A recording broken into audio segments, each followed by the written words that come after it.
If you look at the history of the United States from 1776, which, yes, it is a very sore point still.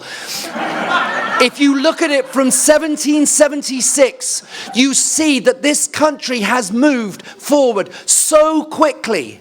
You have achieved what the Roman Empire, what the British Empire, what the Chinese Empire never managed to achieve or took thousands of years to actually achieve.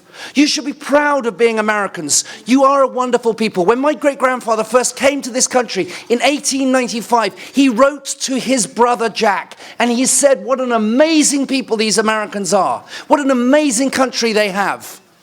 He loved the fact that in 1963, President Kennedy was kind enough to make him an honorary citizen.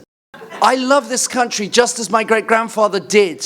He saw something amazing in you, something forward-thinking. When Churchill became Prime Minister in 1940, there was nobody who could say anything about him.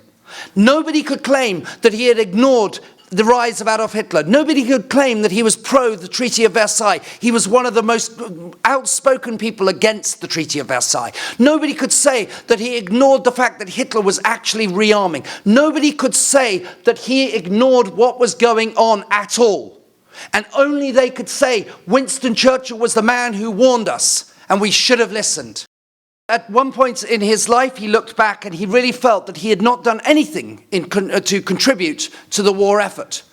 He'd been offered honor after honor after honor, and Winston Churchill had turned it down. He said it was the nations around the globe that had the lion's heart. I was merely privileged enough to be called upon to be its roar and to sometimes direct the lion on where it should use its claws. He recognized that it was the fighting men and women around the world that had secured freedom, that he hadn't.